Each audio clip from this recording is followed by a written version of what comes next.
39 दिन की जंग 40वें दिन ईरान और अमेरिका के बीच युद्ध विराम लेकर के आया। लेकिन ये युद्ध विराम कैसे हुआ, कैसे पर्दे के पीछे सीजफायर का प्लान बना, युद्ध रोकने के लिए कैसे अमेरिका और ईरान तैयार हुए, क्या पाकिस्तान की पहल थी या फिर चीन के दखल से जंग रुकी। अभी 2 हफ्ते के सीजफायर पर सहमति बनी है, देखिए रिपोर्ट। 40 दिन की जंग के बाद कैसे हुआ युद्ध विराम, इनसाइड स्टोरी। ट्रंप की सभ्यता खत्म करने वाली धमकी के बाद क्या हुआ, पाकिस्तान की पहल या चीन का दखल, कैसे रुकी भीषण जंग, अमेरिका और ईरान के बीच सीज फायर के प्रस्ताव में क्या है। 2 हफ्ते के लिए जंग तो रुक गई, हुर्मुज़ स्ट्रेट का क्या होगा।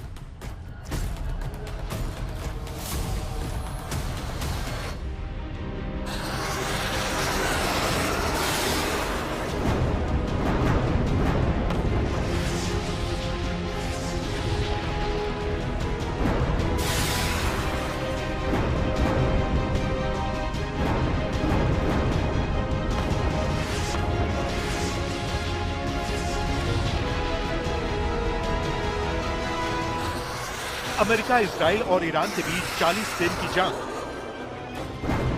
3640 लोगों की मौत, ईरान में 2076 लोग मारे गए, लेबनान में 1497 लोगों की मौत, इजराइल में 26 लोगों की मौत, अमेरिका के 13 लोगों की मौत, 90,000 घर तबाह,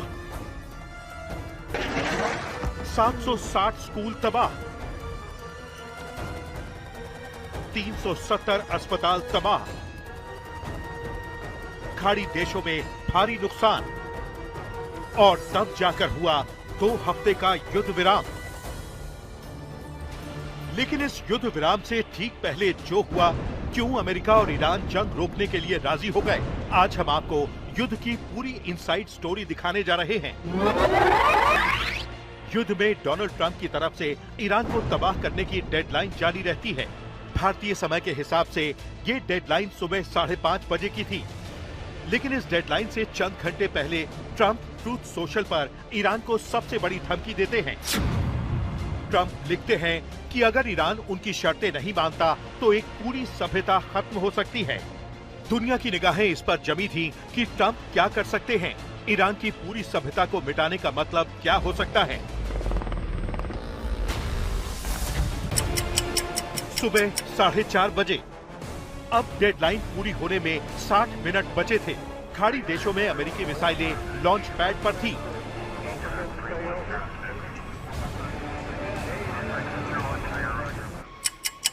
सुबह 4:40 से 5:15 के बीच, खबरों के मुताबिक भारतीय समय के मुताबिक 4:45 बजे से लेकर 5:15 बजे के बीच पाकिस्तान के आर्मी चीफ और प्रधानमंत्री शहबाज शरीफ ने ट्रंप को फोन कर युद्ध टालने और ईरान का प्रस्ताव सुनने की आखिरी अपील की।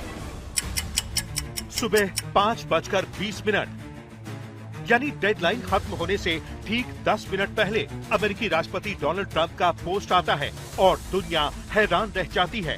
ट्रंप लिखते हैं, प्रधानमंत्री शहबाज शरीफ और पाकिस्तान के फील्ड मार्शल आसिम मुनीर के साथ बातचीत के आधार पर, और जिसमें उन्होंने अनुरोध किया कि मैं आज रात ईरान की ओर भेजी जा रही विनाशकारी शक्ति को रोक दूं, और इस शर्त पर कि Islamic Republic of Iran Hormuz strait को पूरी तरह, तुरंत और सुरक्षित रूप से खोलने के लिए सहमत हो।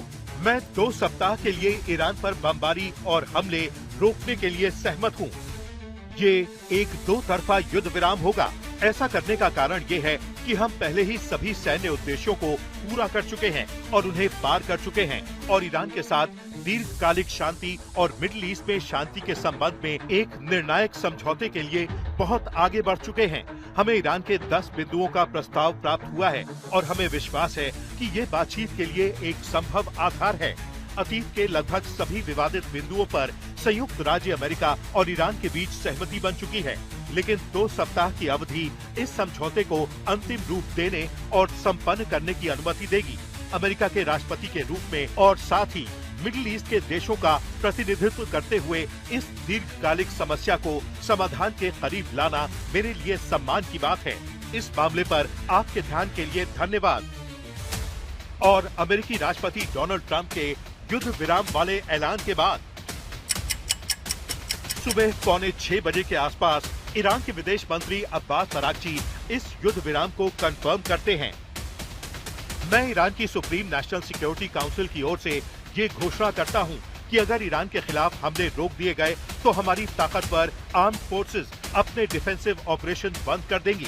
2 हफ्ते के लिए ईरान की सेना के साथ समन्वय और टेक्निकल लिमिटेशन का पूरा ध्यान रखते हुए होर्मुज स्ट्रेट से सुरक्षित रास्ता बनाया जा सकेगा।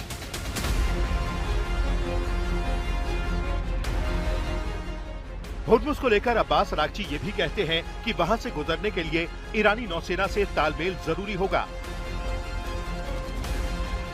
लेकिन अमेरिका के उपराष्ट्रपति जेडी वैंस ने दावा किया कि राष्ट्रपति ट्रंप ने ईरान से 2 टूक कहा कि वो होर्मुज खोले, दुनिया की अर्थव्यवस्था को बंधक बनाना बंद करे, बदले में अमेरिका हमले रोक देगा। इसके बाद ईरान ने होर्मुज खोल दिया और अमेरिका ही नहीं, उसके सहयोगियों ने भी हमले बंद कर दिए। हालांकि जेडी वैंस ने इस सीज फायर को शांति का नाजुक दौर भी बताया है।